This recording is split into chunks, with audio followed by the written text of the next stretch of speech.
Bismillahirrahmanirrahim. Alhamdulillahirabbil alamin. Allahumma shalli ala sayyidina Muhammadin wa ala alihi wa sahbihi ajma'in, amma ba'du. Syukur alhamdulillah iku sampun disampaikan diwaos kajian Al-Hikam dengan sarah-sarahnya oleh Al-Ustaz Mustaqim sing menika kula lanjutaken dengan penjelasan selanjutnya. Mugi-mugi akan menambah kefahaman dan keyakinan kita kepada Allah Subhanahu wa taala. Bismillahirrahmanirrahim. Sataru anwar sarairi bi kasyaifid dhawahir ijlalan laha an tubdala bi wujudil idhar wa yunada 'alaiha bi lisanil ishtihar. Allah sengaja menutupi nur hati itu dengan pekerjaan-pekerjaan yang lahir karena sayang kepadanya. Jangan sampai diobral dengan terbuka begitu saja, atau khawatir daripada lidah yang akan menyiar-nyiarkannya. Maqalah 166 Syekh Ibnu Athaillah menjelaskan bahwa sungguhnya Allah niku nutupi atine para waline Gusti Allah. Atine para waline Gusti Allah atau cahaya hatine para waline Gusti Allah niku ditutupi kali Gusti Allah dengan pekerjaan-pekerjaan lahiriah. Kados napa? Kados kula panjenengan sedaya nglampahi ibadah-ibadah napa mawon. Mungkin ibadah sholat, ibadah zikir, ibadah puasa napa mawon itu termasuk amalan-amalan zahir yang menutupi nur cahaya di dalam hati seorang wali itu. Atau dengan pekerjaan-pekerjaan lahiriah yang lainnya, kados nyambut hamil atau mungkin nedo, nginum, tilem, pekerjaan-pekerjaan lahiriah niku tiyang niku mun saged semerap nur cahaya atine para wali. Napa kok Gusti Allah nutupi kados ngoten? Soale dikhawatirkan lek sampai terbuka niku cahaya amalan-amalan yang dilakukan oleh hati seorang wali, maka dikhawatirkan akan disiar-siarkan kadi umum. Wah, kelakuan wali ku ternyata atine koyo ngene, atine koyo ngene, atine koyo ngene. Yang mana kula lek sampean semerap napa sing dilakoni para waline Gusti Allah di dalam hatinya, moko sampean kabeh dadi berkewajiban. Mali wajib nglakoni. Lah umpama sampean diwajib nang nglakoni, gak mungkin iso nglakoni. Iku termasuk bukti sayangi Gusti Allah nang ngene para hamba-hambane sing duduk wali. Krana nur cahaya wali ana di ati mang sing ditutupi. Lamun sampean dibukakno ambek Gusti Allah ketok, waduh kaya ngene, sampean wajib nglakoni kaya ngoten. Padahal umpamine nglakoni mboten saged niru. Gak kira nututi. Contohnya misalkan kalau kita contohkan langsung kepada Nabi Sallallahu Alaihi Wasallam ya, ketika Nabi berangkat ke masjid mau melaksanakan sholat, seorang kafir yang meludahi, ngidoni wajahi Kanjeng Nabi. Ya apa atine Kanjeng Nabi? Nur cahaya hati bagaimana saat itu? Dendam gak ono, mangkel gak ono.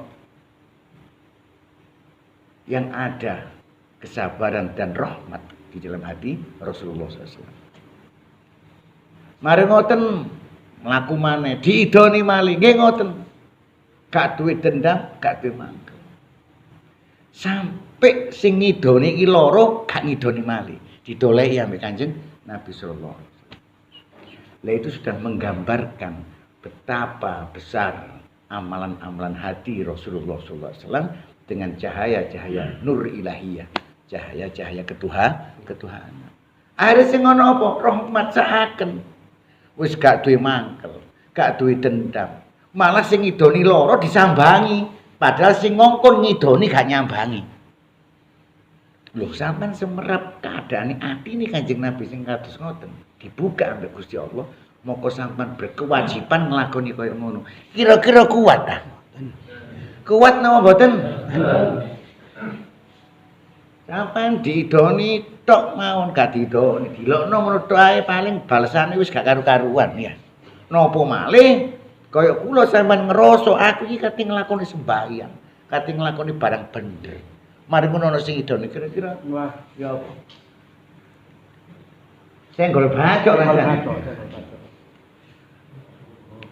Nah, untungnya Allah Subhanahu wa taala menyengajakan menutupi nur hati itu agar supaya kula sampeyan iki pertama gak mensyiar-syiarkan, wis seru kate ngomong iku lho, malih wis, tapi gak iso nglakoni, malah itu menjadi satu ujian dan balak baginya.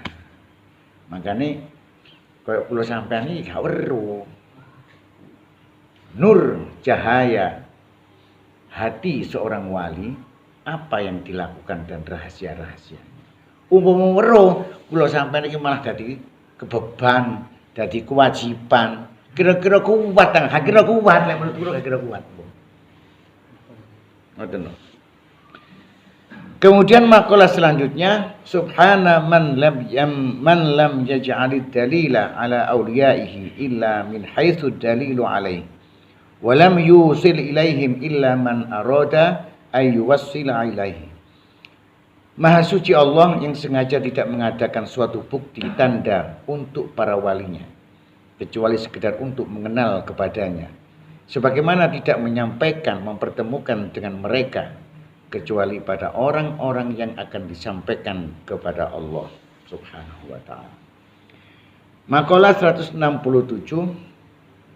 menyebut Maha suci Allah Syekh Ibnu Athaillah dengan sengaja tidak mengadakan suatu bukti atau tanda untuk para walinya kecuali sekedar untuk mengenal kepadanya.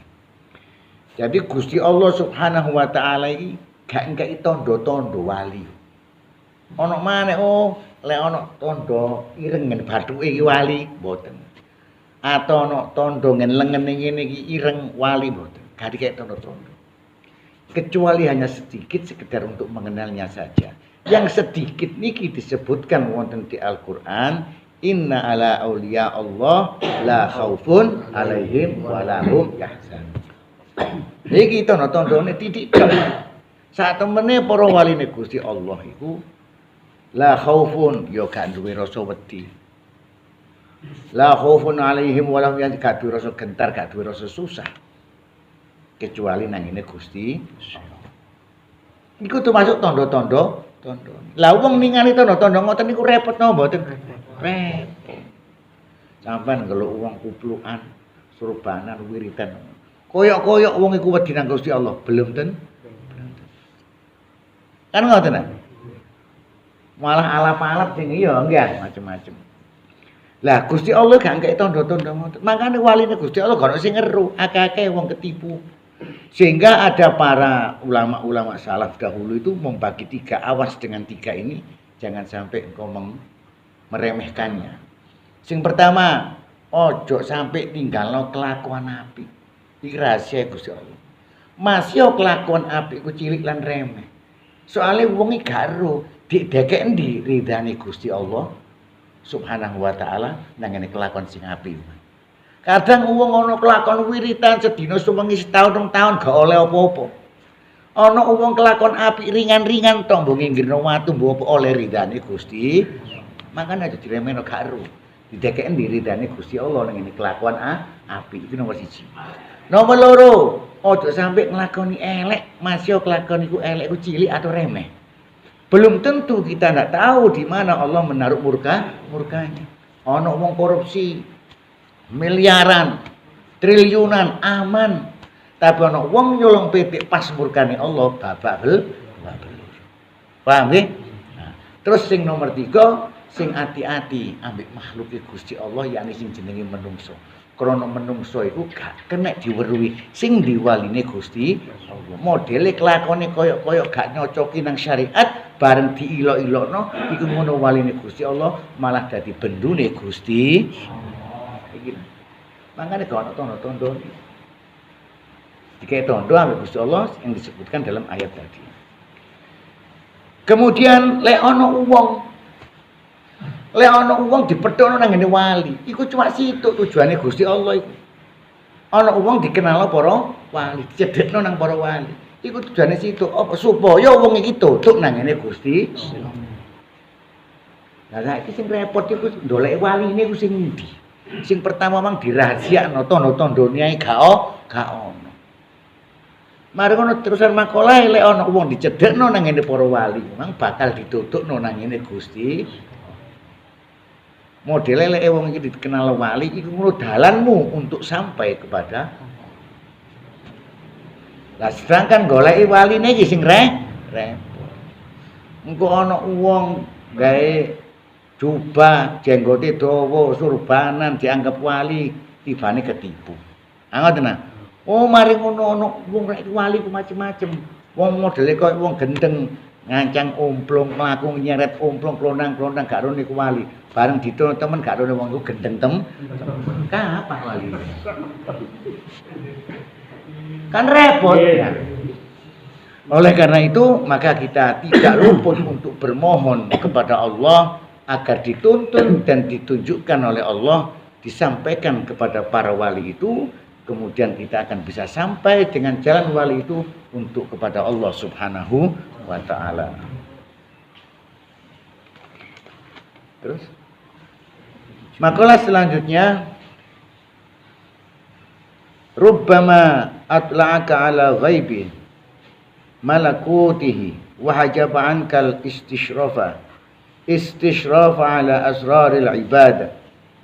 Mungkin Allah memperlihatkan kepadamu sebagian dari yang gaib di alam malakut, di atas langit, tetapi sengaja Allah menutupi daripadamu rahasia-rahasia para hambanya.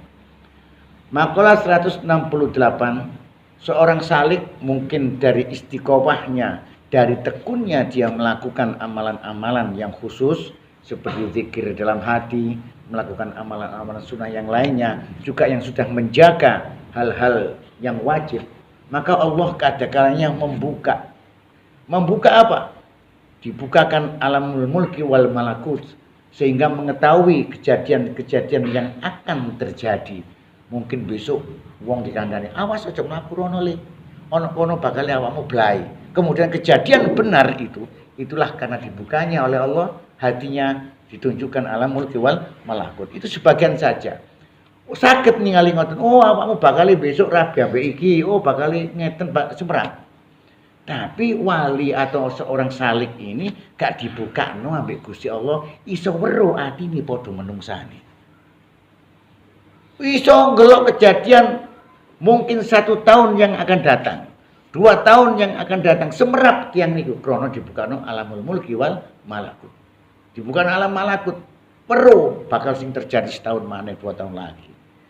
Tapi Gusti Allah gak bukakno wong iki iso weruh atine padha menungsane rahasia. Enten sing ngoten niku. Wonten. Lah sampean dalam arti apabila mengalami hal-hal sing koyo ngeten niku harus selalu berlindung kepada Allah, karena semua nikmat-nikmat yang diberikan kepada Allah, baik itu karunia yang berupa ibadah ataupun apapun yang sifat yang diridhoi oleh Allah, itu adalah bentuk ujian kita selama kita di dunia. Kaya kula sampean sing ana ning dunya iki, ditakdirno ambek Gusti Allah sampean iku ahli ibadah. Ditakdirno sampean iki ahli wong tawadhu. Ditakdirno sampean iki mang iso ngelok kejadian-kejadian yang luar biasa. Iku ngono kabeh ku sifate uji krana sing ana ning dunya. Kok saged ngoten? Karena kenikmatan-kenikmatan itu atau fadl-fadl itu akan mudah menjadi satu jalan, yaitu sifat-sifat riya atau sifat-sifat yang tercela yang akan mengotori, merusak kesucian iman kita, yakni hati kita kepada Allah Subhanahu wa ta'ala. Iku hati-hati. Ojo engko moro dikai kelebihan wah. Kan gampang sombongnya gampang kan mboten. Padahal iku karunia teko Allah. Itu fadhole Allah. Dibukakno atine sampean jepret iso ro kejadian. Karunia apa mboten? Nah, itu bersifat ujian semua. Semua yang terjadi di dunia, baik para wali, para nabi, semuanya ujian. Gak gampang. Harus kita kembali kepada Allah, berlindung kepada Allah, dan selalu bersyukur kepada Allah. Lek gak ngono, akhirnya muncul sifat sombongnya, muncul sifat riaknya, yang akhirnya karunia itu menjadi azab Allah Subhanahu wa taala. Naudzubillah min.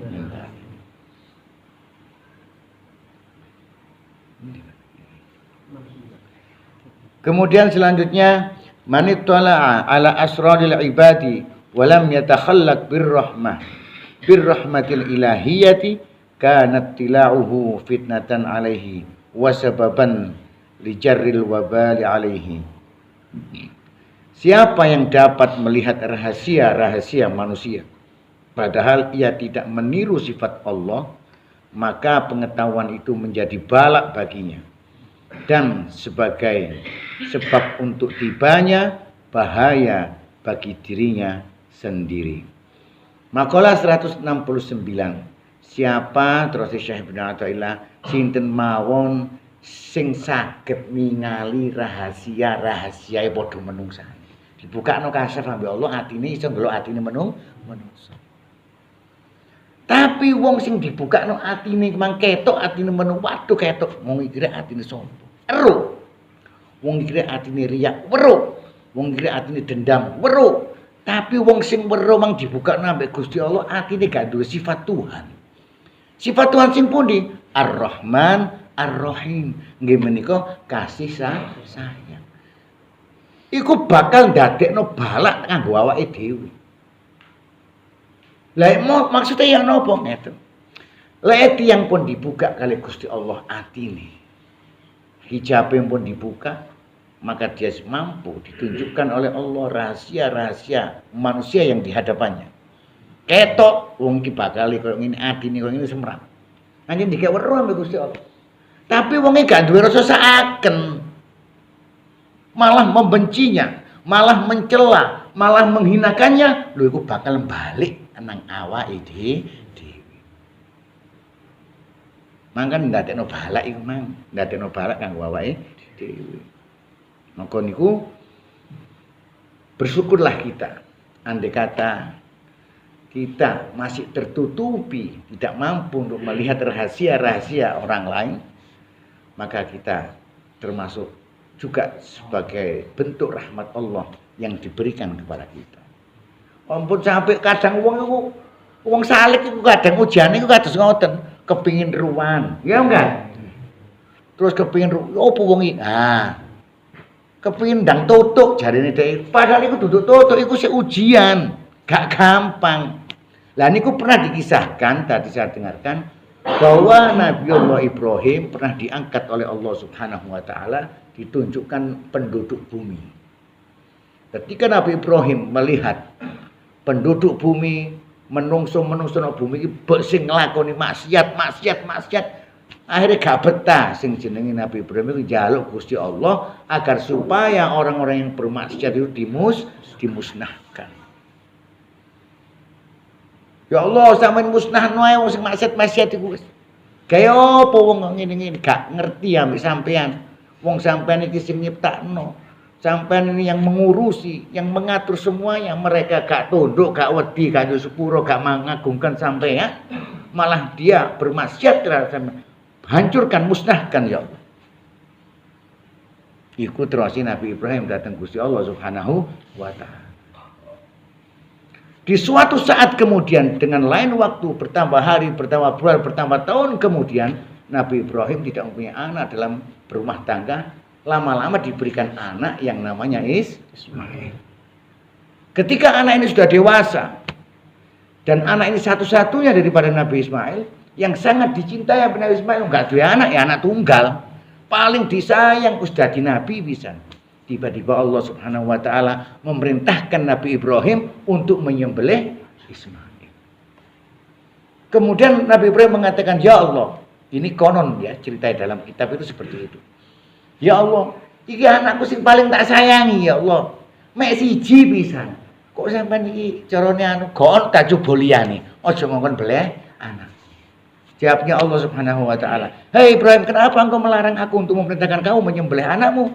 Dikatakan, "Sesungguhnya aku ya Allah sangat cinta kepada Ibrahim kepada Ismail ini. Soalnya gak ada anak mana masih kita. Hei Ibrahim, ketahuilah, sesungguhnya cintaku kepada hamba-hambaku yang murka itu lebih cinta daripada cintamu kepada anakmu." Bayangkan.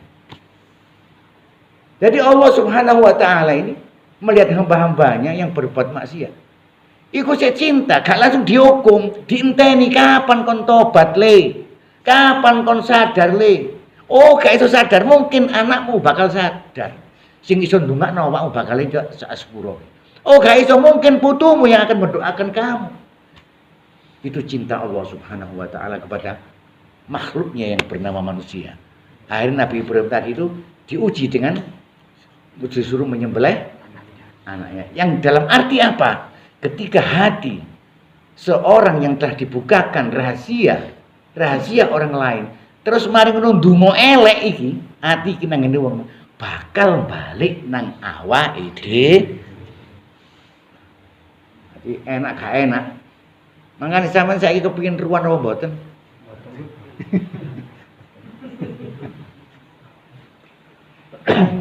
Saya enak garo terus pasrah nang Gusti Allah. Kecuali sampean akan dipilih, akan diangkat dan menjadi seorang pembimbing, maka wajib hukumnya mengetahui itu.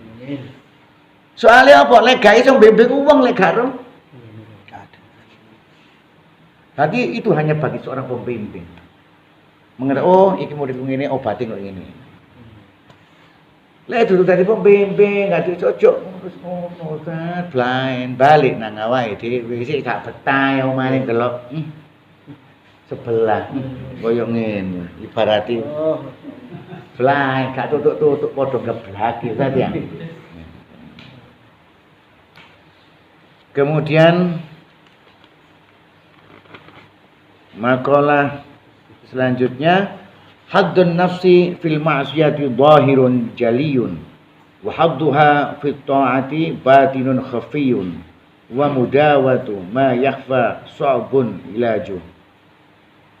Bagian hawa nafsu dalam perbuatan maksiat itu lebih jelas terang, tetapi bagiannya dalam perbuatan taat itu halus samar, dan untuk mengobati yang samar itu amat sukar menyembuhkannya. Makalah 170 Syekh Ibnu Athaillah jelasaken. Hawa nafsu iku ana ngen perbuatan maksiat iku melok-melok jelas. Arti hawa nafsu iku sangat jelas sekali ana ngene kelakuan maksiat. Contoh sampean mari ngilokno wong ngakoni enggak lek salah. Iya rek aku mari ngilokno wong sing ngakoni salah. Mari mabuk ngakoni enggak salah. Mari nang ngene wong wedok ngakoni enggak salah. Iya rek aku mari zina. Tersusuk nemen. Karena dalam bentuk maksiat. Jelas, nafsu itu jelas. Tapi nafsu di dalam perbuatan taat kepada Allah itu bersifat samar. Belum tentu kalau kula sampean ini mau minta ampun kepada Allah. Ya Allah, kula njuk sepura. Napa? Pola njuk sepura. Nggih kula wau salat wau pola sombong. Tahu ah. Tahu mboten? Ya Allah, kula niku mau salat iya ya Allah njuk sepura. Tahu ah. Karena samarnya nafsu itu dalam perbuatan taat sehingga perbuatan salah itu seakan-akan tidak salah. Padahal itu adalah perbuatan dosa besar yang artinya syirik di situ. Wong riya iku syirik. Kalau diukur ya, ini kalau sekedar bandingan, walaupun sama-sama buruk, diukur besar kecilnya. Wong nglakoni ibadah riya atau sombong dengan orang bermaksiat melakukan dosa seperti zina ataupun mabuk. Dosanya itu lebih gede dosa sing maksiat dalam taat tadi. Sombong riya tadi. Karena tingkatannya sudah syirik. Iku lek gawe ukur bandingan, tapi padha-padha eleke, sama-sama menutup jalan untuk sampai kepada Allah Subhanahu wa taala. Tapi sing gak disadari mang, iki lho. Sing ana menjerone taat iki mang lho gak sadar. Lek sadar pasti nggawa getun. Lek wis getun pasti njaluk sepu. Tahu tak sama nyepurai perkara riya. Lek sampean mari nglakoni maksiat napa mawon sifatnya maksiat lahiriah. Jelas nyata seperti mabuk, zina sebagainya. Sama nangis, ya Allah, kula cepune sing kata ya Allah. Kula terjerumus dalam maksiat, ya. Nangis. Enggak, tapi ketika maksiat hati dalam taat, ketika ibadah kepada Allah, hati ini sombong. Ketika ibadah kepada Allah, hati kita menyekutukan Allah dengan kata syirik. Apa sampe nangis, ya Allah, kula disepure, kula wau ibadah bisa sampean riya. Nanti ngatus ngoten. Dan tidak bisa meneteskan air mata atau menghancurkan, merenyuhkan jiwa kita. Maka kata Syekh Ibnu Athaillah, pengobatannya cara ngobatine ku luwih soroh timbangane nafsu di dalam masih. Bahasane ngeten. Lek wong maksiat gampang tobate. Tapi lek wong ibadah ana jerone mang ana maksiat gak gampang tobat. Repot caranya sadar repot. Sulitnya seseorang dalam melakukan bertobat itu karena sulitnya dia menyadari dalam perbuatan itu bahwa itu masih. Nah, saya gak ngerasa maksiat ketika kon tobat tekon di. Orang sombong, dia tidak menyadari dalam keadaan dirinya sombong. Berarti dia gak ngerasa sah. Nah, terus tobat apa lagi yang ditobati? Riya juga begitu. Ujub juga begitu. Aku bangga, aku riya. Tapi aku gak ngerasa salah anak ini. Terus kapan sih ditobati? Beda lagi kalau orang-orang berbuat maksiat seperti zina, minum, mabuk dan sebagainya. Itu disadari, diakoni, ya Allah, aku mari pasti dia akan mudah terenyuh hatinya, menyesali, mohon ampun dan artinya bertaubat dan nasuha. Oleh karena itu, dengan makalah ini kita bermohon kepada Allah agar dilindungi dari segala macam bentuk maksiat, baik lahir maupun zahir, baik dalam kemaksiatan atau maksiat di dalam ketaatan. Naudzubillah min dzalik. Akhiran, assalamualaikum warahmatullahi wabarakatuh. Waalaikumsalam warahmatullahi wabarakatuh.